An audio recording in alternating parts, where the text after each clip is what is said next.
Guys, welcome back to Between the Ropes TV.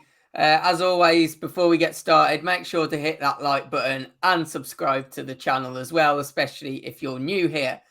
Guys, we're going to be covering the big clash at the weekend. Mikey Garcia back in action after 20 months out of the ring. I mean, what more is there to say about this guy? Former four-weight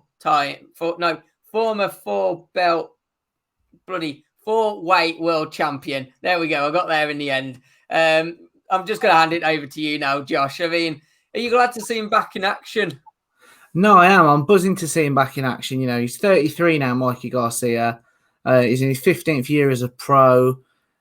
He's you got there in the end. He's a 4-weight world champion. You know, he's come through from featherweight right through to super lightweight as champion. He's now up at welterweight. And, you know, I don't think he actually gets enough credit certainly off British fight fans for that step up to welterweight. He went straight in, you know, Errol Spence, who certainly at the time was the best in the division for me. Now, obviously, there's the ongoing debate with Spence and Crawford, but, you know, massive step up, points lost, fine. But he didn't get knocked out, certainly didn't get embarrassed. You know, he's from a famous family. You know, he's just got such a pedigree to him. You know, his brother, obviously, Roberto Diaz, famous trainer these days, but, you know, former IBF champion himself at Super Feather. He's been there. He's done it all. He's 40-1, 30 knockouts. He's obviously the sole loss I've just alluded to there, Errol Spence. Yeah. But, you know, I'm a little bit concerned, not so much about this fight, because I think, you know, he's a quality operator who's got more than enough to come through. But going forward now, he's 33. There was a lot of talk about this fight being the Regis Prograis fight, but whispers about dazn not having enough money, which might be why they're bringing up the pay-per-view thing, as you did a good job of reacting to yesterday, mate. And he's got this fight now, but I do sort of wonder, it might be one of those, what's he got left at 33, if you know what I mean? It's a hard one, isn't it? Especially when you look at his CV, obviously from a famous boxing family as well. Coming back into the ring after 20 months out at the age of 33.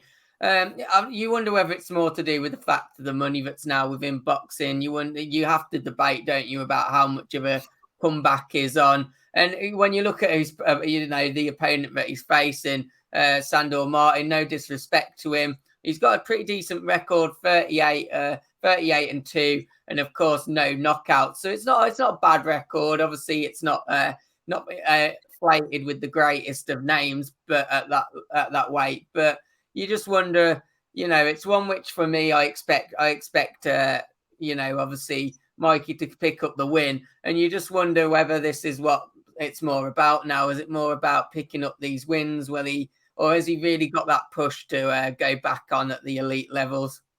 See, I mean, it's a double-edged sword, isn't it? Because for me, he was obviously a world champion at 140. There's a big fight there that you could have sort of spring next year with Josh Taylor, you know, undisputed champion currently. So that could have been it'd be a great fight to watch, but it could have been a motivation. But the fact that he's talked about, you know, with welterweight being where, you know, he wants to go and win another world title in another weight class, that's the motivation. But obviously, let's be fair, the money always helps, doesn't it? For sure. And I think, you know, we look at it as obviously he's probably, as you said at the start, not regarded that highly or as high as he should be within English boxing fans. I imagine it'd probably be one that more excites the American market, obviously being an American national himself. You wonder, would the fight with Josh Taylor, for instance, would that be the biggest purse for himself, or would he be able to perhaps go, fight in America, perhaps pull a big name from over that way? Has he got that still? And I suppose 33, he's still got possibly another 4 or 5 years in the ring, depending on how committed he is to his training. Well, exactly. It's how committed he's been. I always think when you get to that sort of age, it depends it's not necessarily how committed you are at that time. It's how committed you've been throughout your career. You know, if you lived a life and looked after yourself, because, you know, boxing's an unforgiving sport. You know, he's a big name in America, and, you know, for a hardcore boxing fan in Britain, in fairness, I'm excited about it. It's been in my sort of diary, if you like, since it got announced. There's no, I'll be watching that. But, you know, the opponent, in fairness, as you said, he's 38-2. He's not been knocked out. He's only got 13 knockouts himself. It's not the biggest thing to get excited about, but at the same time, I'm quite glad with, like we've said, 33 years old, 20 months out. I'm quite glad he's coming in at this level because it should give him a few rounds. And to be fair, the guy did win the European super lightweight belt last time out back in April. So, it's not the worst, but it's just not the best. For a prediction, I'd probably say Mikey Garcia points, or he might force a late stoppage. I don't think he's going to want to rush the guy and rush the job. I think it's going to be about getting the ring rust off, seeing what's left in the tank, and going from there, really. And yeah, I'd love to see him fight in the UK. I don't think it'll happen. I think, you'll keep him over in America. But Josh Taylor's always been a fighter that's been on tour, so that's a fight I'd love to see. And then, you've got Porter and Crawford to fight a couple of weeks afterwards. There's big fights for Mikey Garcia, provided he's got it left in the tank. I just hope I just hope the motivation's right, if you know what I mean. Yeah, and I think you're right there, isn't it? You wonder if he will.